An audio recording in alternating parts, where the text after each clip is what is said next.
Hello everybody, I'm Mo of Many Colors, and I'm so glad that you've decided to join me for story time today.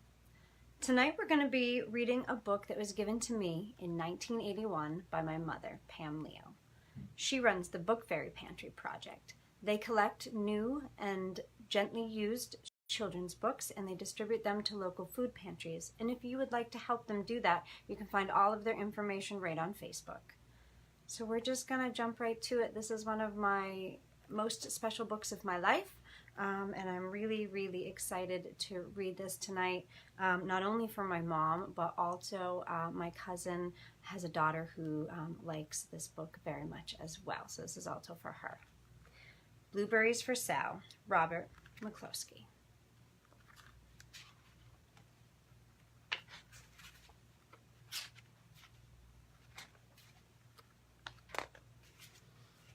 One day, little Sal went with her mother to Blueberry Hill to pick blueberries. Little Sal brought along her small tin pail, and her mother brought her large tin pail to put berries in. "We will take our berries home and can them," said her mother. "Then we will have food for the winter."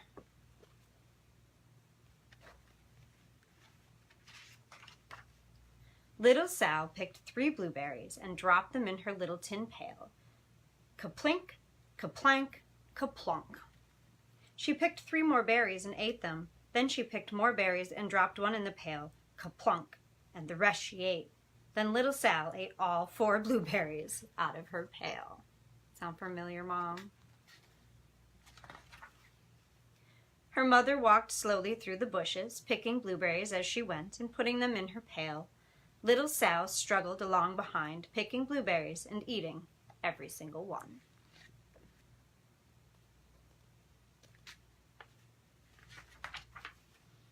Little Sal hurried ahead and dropped a blueberry in her mother's pail. It didn't sound kaplink, because the bottom of the pail was already covered with berries. She reached down inside to get her berry back. Though she really didn't mean to, she pulled out a large handful because there were so many blueberries right up close to the one she had put in.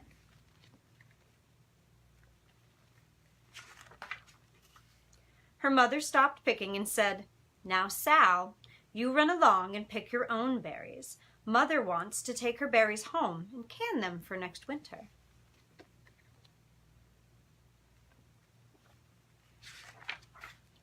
Her mother went back to her picking, but little Sal, because her feet were tired of standing and walking, sat down in the middle of a large clump of bushes and ate blueberries.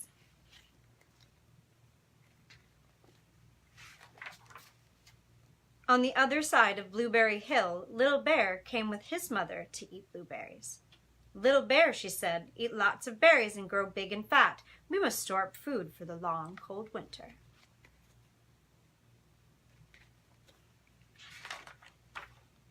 Little Bear followed behind his mother as she walked slowly through the bushes eating berries. Little Bear stopped now and then to eat berries, and then he had to hustle along to catch up. Because his feet were tired of hustling, he picked out a large clump of bushes and sat down right in the middle and ate blueberries.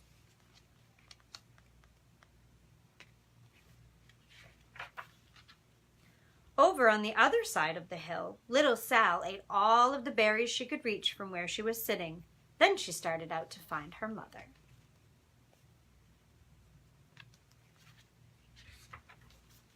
She heard a noise from around a rock and thought, "That is my mother walking along."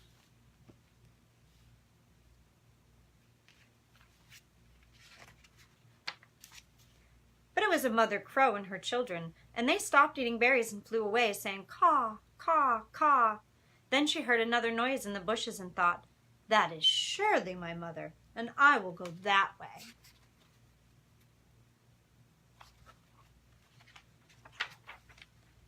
But it was Little Bear's mother instead. And she was tramping along eating berries and thinking about storing up food for the winter. Little Sal tramped right along behind.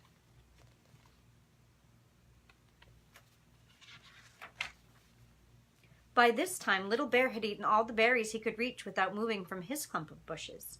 Then he hustled off to catch up with his mother. He hunted and hunted, but his mother was nowhere to be seen.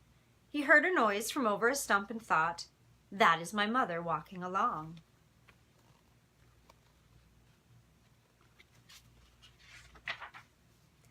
But it was a mother partridge and her children, and they stopped eating berries and hurried away. Then he heard a noise in the bushes and thought, that is surely my mother. I will hustle that way.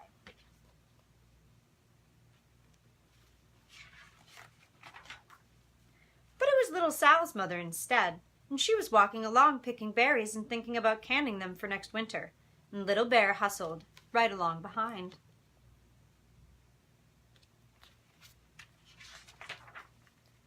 Little Bear and Little Sal's mother and Little Sal and Little Bear's mother were all mixed up with each other among the blueberries on Blueberry Hill.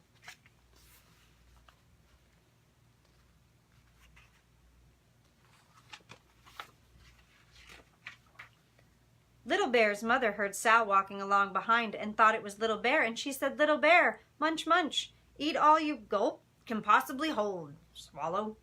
Little Sal said nothing. She picked 3 berries and dropped them, kaplink, kaplank, kaplunk, in her small tin pail.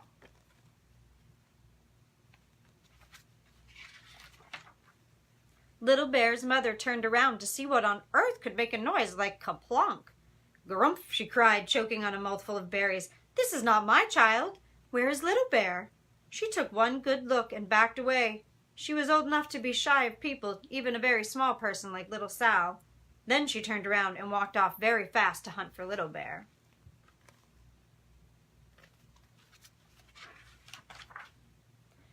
Little Sal's mother heard Little Bear tramping along behind and thought it was Little Sal. She kept right on picking and thinking about canning blueberries for next winter.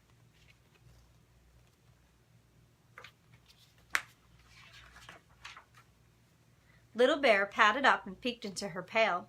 Of course, he only wanted to taste a few of what was inside, but there were so many and they were so close together that he tasted a tremendous mouthful by mistake.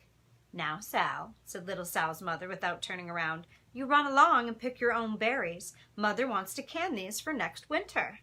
Little Bear tasted another tremendous mouthful and almost spilled the entire pail of blueberries.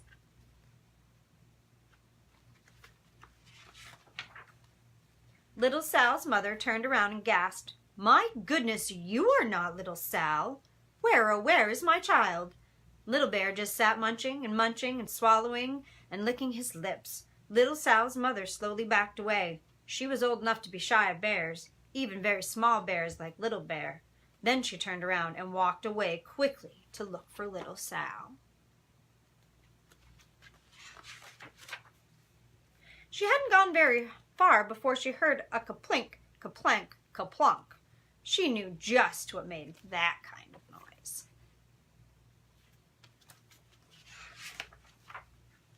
Little Bear's mother had not hunted very long before she heard a hustling sound that stopped now and then to munch and swallow. She knew just what made that kind of noise.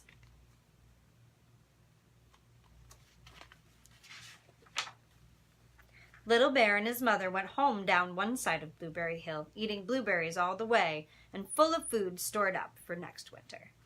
And Little Sal and her mother went down the other side of Blueberry Hill, picking berries all the way, and drove home with food to can for next winter, a whole pail of blueberries and 3 more besides.